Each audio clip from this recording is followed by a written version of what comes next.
Olá, um bom dia para você. Os decretos do governo que flexibilizaram o porte de armas voltam ao debate hoje na reunião da Comissão de Constituição e Justiça, que começa logo mais às 10 horas da manhã. E quem tem mais informações ao vivo é a repórter Dinalva Ferreira. Bom dia, Dinalva. Bom dia, Tiago. Bom dia a todos. Ao todo foram apresentados 7 projetos de decreto legislativo para suspender o decreto do governo que flexibilizou o porte e a posse de armas no Brasil. O relator, senador Marcos Duval, que está aqui com a gente, ele já leu o parecer dele na semana passada e é um parecer contrário aos projetos e, portanto, pela manutenção do decreto de armas. Bom dia, senador. Obrigado pela presença do senhor.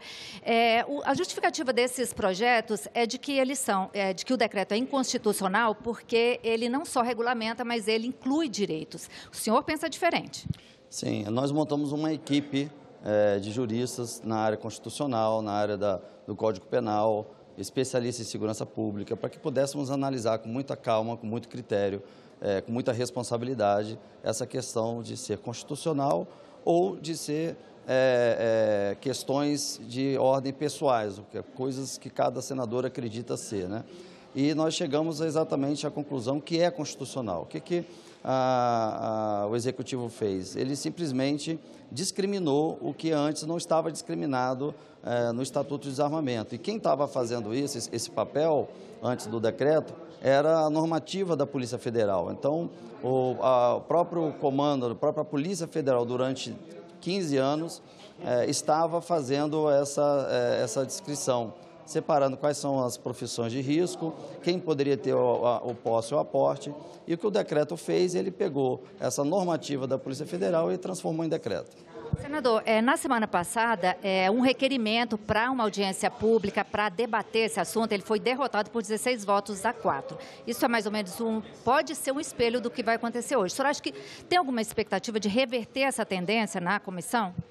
Olha, para mim foi uma surpresa muito grande, porque assim que eu cheguei ao Senado, todas as comissões sempre colocaram a importância da audiência pública como algo fundamental para qualquer discussão.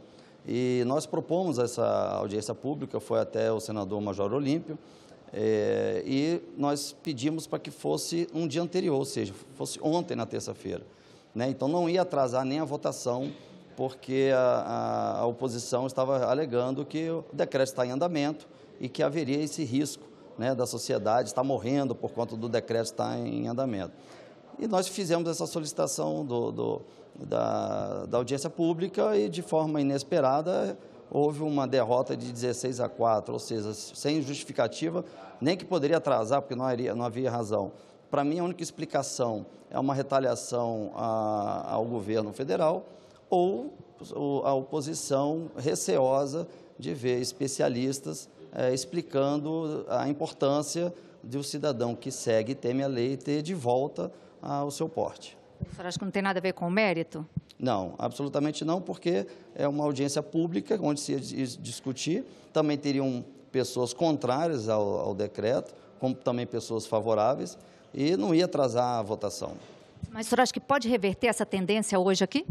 Muito difícil, porque o levantamento que nós fizemos na CCJ, somente os suplentes, uma parte dos suplentes são favoráveis, outra que fazem parte da comissão, a grande maioria não é favorável. Então, na CCJ, a gente acha muito difícil ser revertido, mas nós vamos focar no plenário. O plenário é que vai ser o nosso grande trabalho, o grande esforço para que o cidadão que segue e teme a lei, ele possa ter de volta a possibilidade de defender a sua vida e a vida da sua família. O senhor está admitindo, então, que essa proposta deve ser derrotada na CCJ?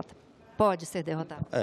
Admitir, mas nós vamos continuar na batalha. Nós não vamos achar que vamos chegar aqui e não ter argumento nenhum. Nós estamos criando mais argumentos, outra estratégia, para que pelo menos a sociedade que vai estar acompanhando hoje na CCJ possa entender quais são os nossos anseios e por que a gente está brigando pela manutenção do decreto. Certo, senador, muito obrigada. Vamos aguardar, então, essa votação, né? Voltamos com você, Tiago. Obrigado, Dinalva, e ao senador pelas informações. Na quarta-feira da semana que vem, às 9 da manhã, o ministro da Justiça e Segurança Pública, Sérgio Moro, deve comparecer à Comissão de Constituição e Justiça do Senado para prestar esclarecimentos sobre conversas divulgadas no último domingo pelo site Intercept Brasil. O material mostra mensagens trocadas entre membros do Ministério Público e Moro, que na época era o juiz responsável pela Operação Lava Jato. A ida do ministro da Justiça, Sérgio Moro, à CCJ, está marcada para o próximo dia 19 de junho. A confirmação veio depois do encontro de Moro com parlamentares no início da tarde de terça-feira, no Senado Federal. A visita foi tumultuada. Cercado pela imprensa, o ministro saiu sem falar com jornalistas. Após o encontro, o líder do governo, senador Fernando Bezerra, divulgou uma carta. No texto, ele diz que foi informado pelo ministro da Justiça e Segurança Pública, Sérgio Moro, de sua disponibilidade para prestar os esclarecimentos à Comissão de Constituição e Justiça do Senado Federal sobre notícias amplamente veiculadas na imprensa relacionadas à Operação Lava Jato. Bezerra continua e, no final do texto, diz que confia no ministro Sérgio Moro. O assunto repercutiu no plenário do Congresso Nacional. O caso Lula, por exemplo, está todo viciado pela promiscuidade, pela ação combinada e criminosa desse ex-juiz com os procuradores da Operação Lava Jato. Nada aconteceu de irregular. Nós estávamos, Luiz Lima, com uma operação contra a maior quadrilha de criminosos que arrebentou o nosso país.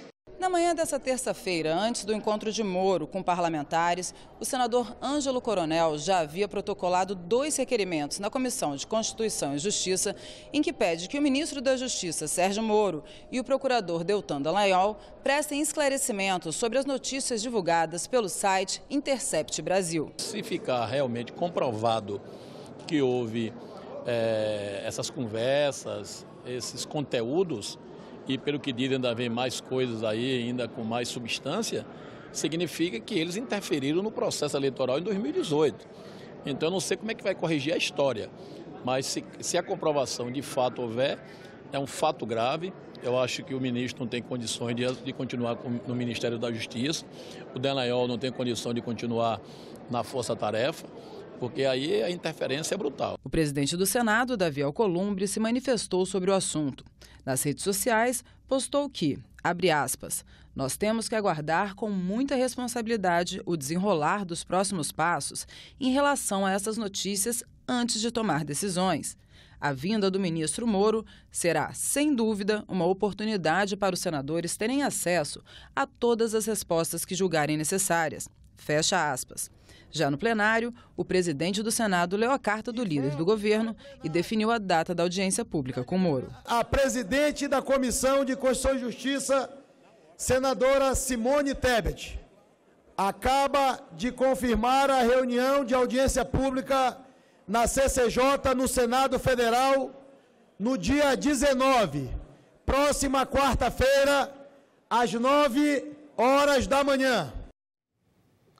A abolição da escravatura e as ações afirmativas em relação à população negra do país são temas de uma audiência pública da Comissão de Direitos Humanos, que começa daqui a pouco, às 9 horas. Vamos discutir naturalmente por que existe tão poucos negros e negras, por exemplo, aqui no Parlamento, no Executivo mesmo, nos cargos de ponta, né? E mesmo na iniciativa privada. Estou me referindo também aqueles que são gerentes, que são aqueles que atuam na coordenação. O debate foi provocado pelas entidades, aqueles que lutam pela liberdade, pela igualdade, que se dedicam a combater os preconceitos, as discriminações. Eu acho que vai ser um grande debate, que visa simplesmente direitos iguais para todos. Nós só seremos uma grande nação quando a população, no seu conjunto, entender que brancos, negros, índios, ciganos, migrantes e imigrantes podem caminhar junto para um país dos nossos sonhos. E a Comissão de Direitos Humanos volta a se reunir hoje às 2 da tarde, dessa vez para debater sobre as irregularidades nos fundos de pensão.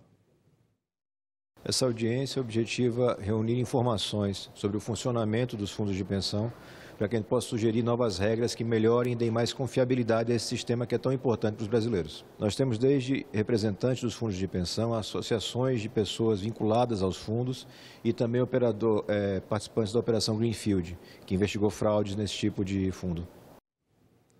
Facilitar a vida de quem contrata e de quem vai prestar serviço fora do país é o objetivo do projeto que está na pauta de hoje da Comissão de Assuntos Sociais, que começa às 9h30 da manhã. O projeto foi aprovado na Comissão de Relações Exteriores no ano passado. Agora, na Comissão de Assuntos Sociais, o relator mantém o texto apresentado. Segundo o senador Eduardo Gomes, as mudanças propostas na atual legislação garantem estabilidade jurídica às empresas que contratam brasileiros para trabalhar no exterior, além de manter as garantias trabalhistas aos empregados contratados ou transferidos. Nesse caso, o contrato de trabalho no Brasil é suspenso e passa a valer exclusivamente a legislação do local de execução dos serviços. Diminui os custos e encargos tributários incidentes sobre a sua expatriação. Estimula a qualificação do empregado, com a aquisição de conhecimentos estratégicos e permite a transferência de mão de obra qualificada para subsidiárias. Não se verifica uma redução ou eliminação dos direitos do trabalhador, pois não se suprime a rigor qualquer direito material, sendo inclusive garantido o recolhimento das contribuições para a Previdência Social, FGTS e PIS, pelo empregador. Se for aprovado nesta quarta-feira na Comissão de Assuntos Sociais e não houver requerimento para análise no plenário, o projeto segue para a Câmara dos Deputados. E outras comissões também se reúnem hoje. Vamos conferir. Às 9h, na Comissão de Relações Exteriores, vão ser sabatinados diplomatas indicados para as embaixadas do Brasil na Jordânia e no Egito. Na Comissão de Desenvolvimento Regional e Turismo, vai ser realizada audiência pública sobre o projeto de integração do Rio São Francisco com as bacias hidrográficas do Nordeste Setentrional. Audiência pública também na Comissão de Ciência e Tecnologia. O tema, desenvolvimento regional por meio dos parques tecnológicos. E na Comissão de Agricultura e Reforma Agrária, às 11h, especialistas debatem a importância de políticas governamentais de propriedade industrial para o agronegócio. E vamos conferir aqui agora, porque segue para a sanção presidencial o projeto que autoriza gasto extra do governo sem descumprir a chamada regra de ouro. O texto, aprovado em sessão do Congresso Nacional nesta terça-feira, havia sido aprovado no início da tarde pela Comissão Mista de Orçamento. Com crédito suplementar aprovado, o Congresso autoriza o Executivo a se endividar em 250 bilhões de reais para pagar despesas correntes.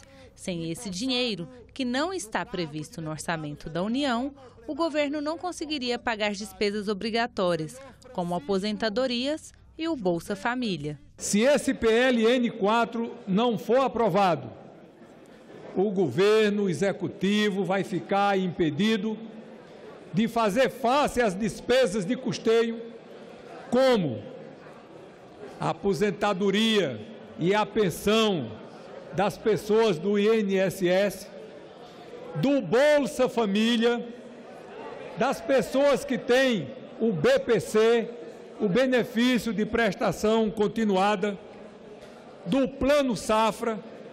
Imaginemos que um absurdo desse pudesse acontecer no Brasil. Este projeto de lei de natureza orçamentária é muito importante para o país. Não seria justo termos benefícios de prestação continuada, gastos que dizem respeito à vida das pessoas mais simples, serem prejudicados esses gastos, prejudicadas essas necessidades, por causa de disputa política pós-eleitoral, mas de uma eleição que ainda não foi assimilada por todos. A regra de ouro diz que o governo não pode se endividar para pagar despesas correntes, como salários, aposentadorias e benefícios sociais. A exceção é se houver autorização do Congresso. Divido essa votação, divido essa conquista com o parlamento brasileiro renovado, mas maduro e consciente da sua obrigação dos interesses do Brasil. É um sinal claro de que há consciência da unanimidade do parlamento em relação às propostas que são importantes para o Brasil. Antes, para limpar a pauta, os parlamentares concluíram a votação de 5 vetos presidenciais. 4 foram derrubados e 1 mantido. Um dos derrubados invalidava totalmente um projeto que isenta de reavaliação da perícia médica do INSS a pessoa com HIV aposentada por invalidez. Agora, a íntegra do projeto será transformada em lei.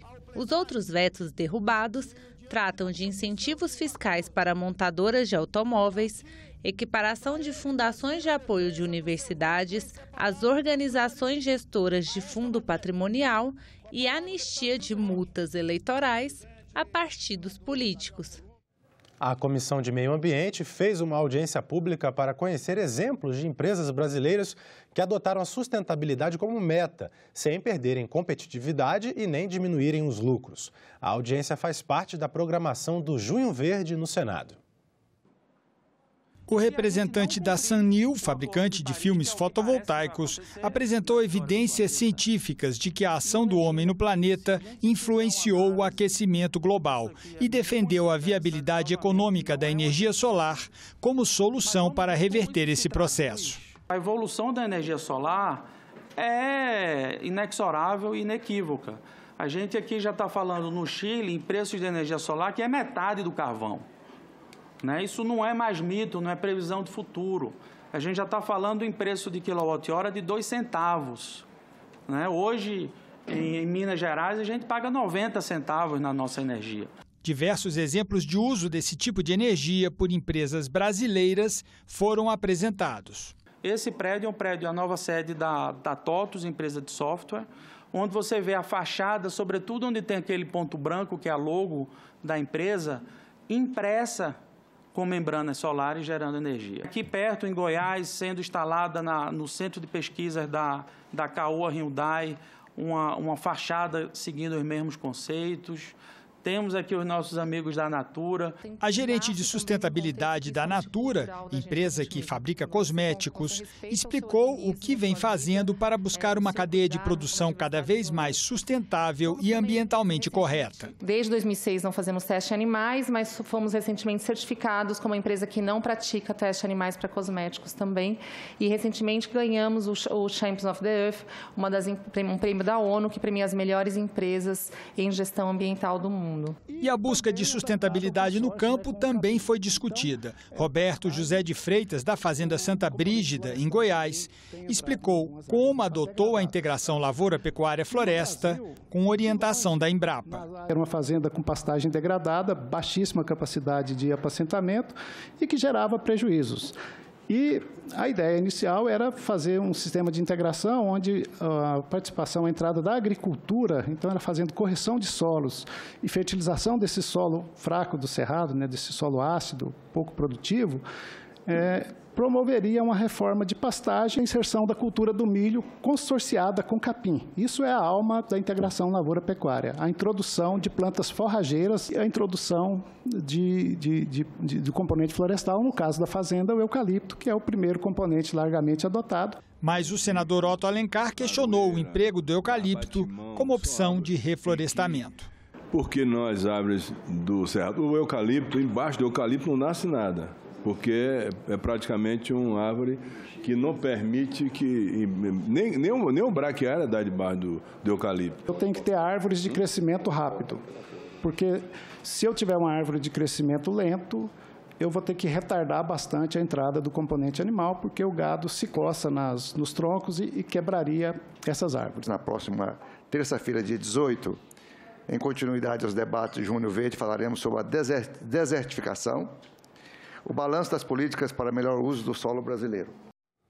Como falamos no início do jornal, hoje a Comissão de Constituição e Justiça deve votar projetos que sustam os decretos do presidente Jair Bolsonaro para flexibilizar a posse de armas. Vamos voltar a conversar com a repórter Dinalva Ferreira, que tem outras informações. Por exemplo, Dinalva, foram apresentados votos em separado para essa matéria? Sim, Tiago, isso mesmo. Além do parecer do relator, senador Marcos Duval, que, como a gente viu aí, contrário aos projetos de decreto legislativo e pela manutenção do decreto das armas, foram apresentados 2 votos em separado pela suspensão do decreto. Um do senador Fabiano Contarato e outro do senador veneziano Vital do Rego, que está aqui com a gente. Bom dia, senador. O senhor alega inconstitucionalidade. Qual a principal justificativa do senhor para esse voto em separado? Primeiro, os meus cumprimentos, o agradecimento pela oportunidade de estarmos fazendo esse bom e necessário debate em relação a uma matéria tão controversa. Nós vamos apresentar este voto em separado, destoando do posicionamento e da visão do querido companheiro senador Marcos Duval, exatamente porque nós vemos, e a mim me parece, é o sentimento majoritário, não apenas do colegiado, mas da Casa, que a Presidência da República, através do decreto presidencial, extrapolou claramente, evidenciando a exorbitância do poder que um decreto que tem a função regulamentadora extrapolou no momento em que revoga praticamente previsões estabelecidas no Estatuto do Desarmamento. O ferimento que há à Constituição é exatamente em relação às hierarquias estabelecidas. Não há um decreto que possa revogar uma lei.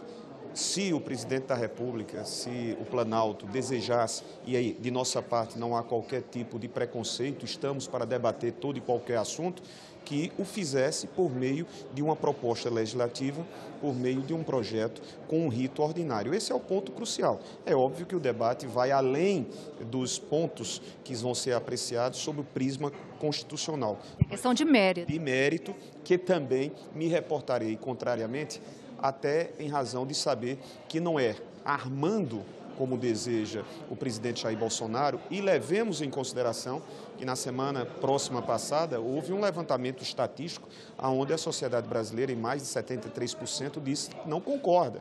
Então, a tese de que nós estaremos mais seguros no combate ao crime, entregando e da forma completamente licenciosa, como deseja o decreto presidencial, na verdade foram 3 decretos, um sobre posse, 2 sobre porte de arma, não é desta forma. Os números mostram isso. Quando os estados se atêm e se determinam a fazer efetivas políticas públicas para o combate à insegurança, nós vamos ter esses resultados. E não entregando, repito, licenciosamente, sem quaisquer critérios, armas a mais de 20 segmentos da população, como você bem o sabe. Isso aí ele inclui direitos, né? É isso que pega. Exatamente, porque um dos pontos, o Estatuto do Desarmamento, falava sobre a necessidade de que você, estando incluído em um daqueles grupos pelos quais a legislação permitia o acesso a esse porte, mostrasse a efetiva necessidade.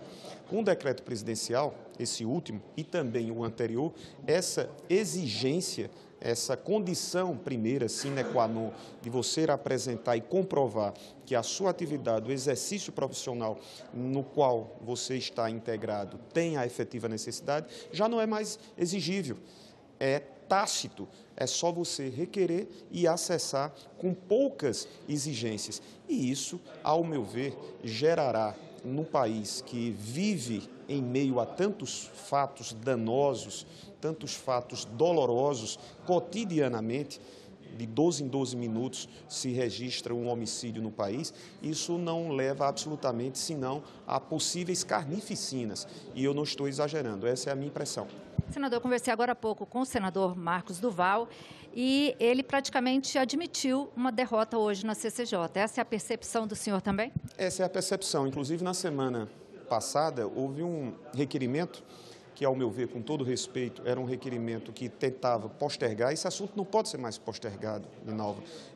Os decretos, eles já estão gerando efeitos, e efeitos nocivos. E quando esse requerimento postergatório foi a debate, nós tivemos uma vitória de 16-4. Essa é a minha impressão, não apenas no colegiado, mas também no plenário.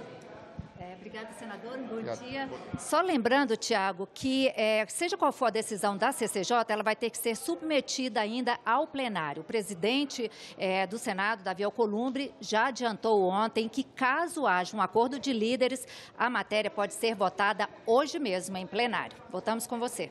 Obrigado, Dinalva, pelas informações e ao senador também. O senador Oriovisto Guimarães apresentou uma proposta de emenda à Constituição que limita a atuação de ministros do Supremo Tribunal Federal. Ela fixa prazo de 4 meses para pedido de vista e exige um mínimo de 6 ministros para concessão de liminar. A jornalista Renata de Paula conversa com o senador sobre a proposta conhecida como PEC das Liminares. Olá! Hoje, a decisão tomada por um único ministro do Supremo Tribunal Federal pode suspender os efeitos de uma lei aprovada pelo Congresso Nacional e sancionada pelo presidente da República. Evitar que isso aconteça é um dos objetivos de uma proposta de emenda à Constituição apresentada pelo senador Oriovisto Guimarães, do Podemos do Paraná. Seja bem-vindo, senador. Muito obrigado, Renato. É um prazer estar aqui. O que motivou o senhor a apresentar essa proposta de emenda à Constituição? Olha, Renata, a grande motivação é o funcionamento harmônico dos 3 poderes que dirigem, que fazem a nossa democracia e que dirigem o nosso país. Nós temos o poder legislativo, como todos sabem, constituído pela Câmara dos Deputados e pelo Senado.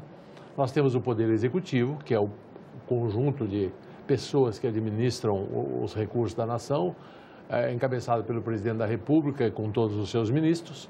E nós temos o poder judiciário, que é quem interpreta as leis e cuida da aplicação dessas leis, né? Enquanto que ao legislativo cabe fazer essas leis e atualizar essas leis. Eu entendi já há algum tempo que essa harmonia estava sendo quebrada pelas decisões monocráticas tomadas por ministros do Supremo Tribunal Federal. Vamos explicar aos nossos ouvintes. Decisões monocráticas são aquelas decisões tomadas por um único ministro.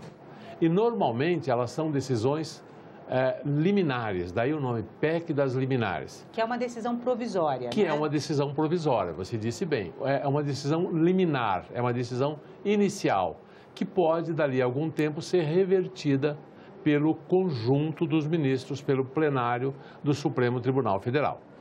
Então, a PEC das liminares visa tão somente disciplinar a concessão de liminares monocráticas, não é? O poder do Supremo continua intocável, ele é o mesmo poder de sempre. Ele pode sim, mesmo que 503 deputados tenham aprovado uma lei, depois 81 senadores aprovado essa lei e o presidente sancionado, o Supremo Tribunal Federal, pelo seu colegiado, pelos seus 11 ministros, pela maioria dos seus ministros, pode sim suspender essa lei e dizer que ela é inconstitucional.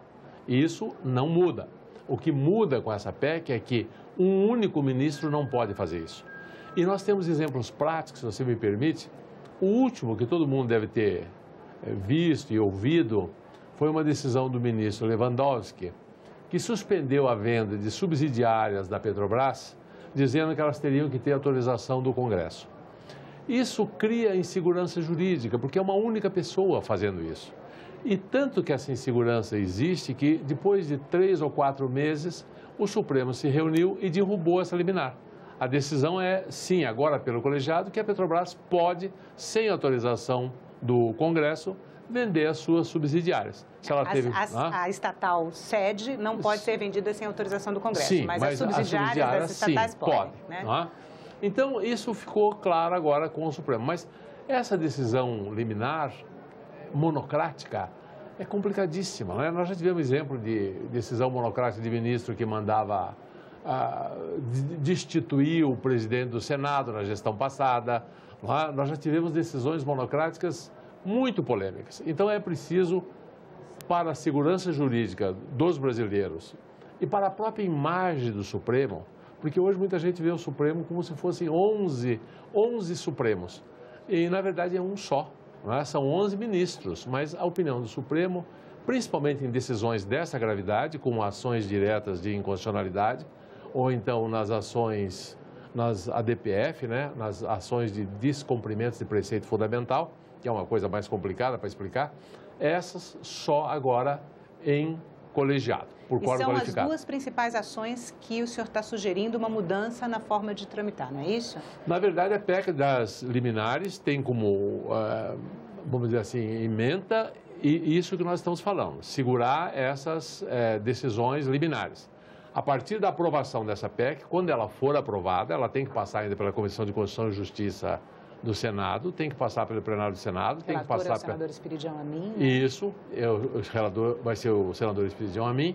Depois ela vai para a Câmara, se for aprovada na Câmara, aí sim ela vai ser promulgada. Não é? Vamos tentar explicar o que ela está alterando? Porque ela altera prazos, ela prevê inclusão automática na pauta, ela prevê até crime de responsabilidade em descumprimento do que ela está especificando, não é isso? Então, as propostas que o senhor terá, prazo máximo de suspensão de julgamento para pedido de vista. Se você me permite, eu vou fazer uma síntese aqui de 5 pontos, que eu acho que resume tudo. Eu até trouxe por escrito para não me perder com você. Então, o ponto número 1, nas ações de controle de constitucionalidade, ou seja, nas ADINs, para ficar mais simples, né, só podem ser concedidas com no mínimo 6 votos, 6 ministros. O Supremo tem 11 ministros, tem 11, né? Então teria que ser a maioria absoluta. Isso, para que seja dada uma liminar. Dada a liminar, nós estamos fixando um prazo de 4 meses. Porque hoje o que acontece? O único ministro dá uma liminar e não tem prazo para julgar o mérito. Isso Algumas levam décadas, né? Demoram décadas e cria uma situação muito complicada. Nós teríamos vários exemplos, mas o nosso tempo é curto, vamos ficar nesses que eu já dei só. Então, agora vai ter um prazo. Depois de 4 meses, o colegiado Supremo tem que julgar esse mérito. Pode julgar em 30 dias, em 60, mas no máximo em 4 meses. E aí o quórum qualificado que se pede é de 9 ministros. Então, para derrubar uma lei, para derrubar um decreto, para derrubar enfim, uma norma constitucional ou legal, nós vamos exigir a maioria dos ministros na hora do julgamento do mérito. Aí não serão 6, serão 9. Não é? Isso vai ser muito bom para o ministro, porque... São 11 ministros. São 11 ministros. Então, teria 9. Que ser... Na hora, teria que ser quase que a unanimidade, mas teriam 9. 2/3, nós estamos pedindo aqui. Ainda, na mesma ação, para o julgamento definitivo, então, primeiro, para dar a liminar 6, o julgamento definitivo tem que acontecer em 4 meses e daí 9, para julgar o mérito, para fazer o julgamento definitivo. E ainda um terceiro item, que deferida a liminar a gente trata do prazo, um quarto item, o pedido de vista nos tribunais, e aqui não se aplica só ao Supremo, a todos os tribunais colegiados, todos, o STJ, todos os outros. Quando um ministro pede vistas, hoje ele não tem prazo para devolver um processo. E o que acontece? Uma das formas de se fazer é não fazer. Então, eu não quero que o assunto seja decidido, eu peço vistas e fico com esse processo 1 ano, 2 anos, e o prazo acaba criando uma decisão. Na justificativa do projeto que o senhor apresentou, o senhor traz esse dado, né? A decisão leva, em média, um pedido de vista... O tempo médio de uma decisão liminar, entre a decisão do plenário e a decisão liminar, são 2 anos e 2 meses. Isso. Né? Agora serão 4. 4 meses. São 4 meses. 4 meses. Né? Isso vale não só para o Supremo, vale para todas as outras. E, finalmente, o último ponto é, em processos que envolvam políticas públicas, suspensão de tramitação de projeto de lei, criação de despesa para qualquer poder, também será exigido maioria absoluta, 6 votos do STF para a concessão de liminar. Nós já tivemos criação de auxílio moradia ou coisa que o valha por decisão de um único ministro. Isso não pode acontecer mais. Cria uma despesa, ficam anos a fio, e agora isso vai acabar. Então, a hora que essa PEC for aprovada, esse disciplinamento da concessão dessas liminares vai melhorar muito a imagem do Supremo e vai melhorar muito a justiça brasileira. Senador, teve uma questão muito interessante, o seu relatório está muito bem fundamentado e traz informações faz uma pesquisa internacional sobre como isso funciona. Né? Exato. Assim, o senhor pesquisou Itália, Espanha, México, Alemanha, França, Portugal. É como se fosse uma jabuticaba, essa possibilidade do Supremo poder, né, um ministro apenas suspender os efeitos de uma lei aprovada pelo Congresso? Salta à vista, né, Renata? É uma questão de bom senso. Não pode um único indivíduo ter tanto poder assim na mão. Você imagina uma Febraban, não é? Aquela entidade filantrópica, resolve pedir uma liminar. Um único ministro dá essa liminar. Isso pode envolver milhões, às vezes bilhões de reais. Não é bom para o Supremo que isso aconteça, não é bom para o Brasil que isso aconteça. Longe de mim colocar qualquer dúvida sobre a moral ou o caráter de qualquer ministro. Não é isso que eu quero dizer. Eu quero dizer que não é confortável até para o ministro que vai dar ou vai negar. É importante que seja o colegiado, porque as decisões são muito sérias, são muito pesadas, eu diria, numa linguagem mais simples. É bom que eles repartam entre eles. Mas estabelecer 4 meses de prazo, exatamente levando em conta o grau de responsabilidade e a amplitude que tem as decisões do Supremo, também não é questionável, senador? Não, você sabe por quê? Porque o país não pode esperar. O país não pode, dado uma liminar, já nós estamos pedindo que sejam 6 pessoas que deem a liminar. Então já há aí uma maioria do Supremo que já analisou, que já estudou a matéria. E não é tão difícil assim, em 4 meses dá para analisar sim, com certeza. Senador, muito obrigada pela entrevista. A gente conversou com o senador Oriovisto Guimarães. E nós ficamos por aqui. Você pode rever as reportagens desta edição na nossa página na internet, senado.leg.br/tv.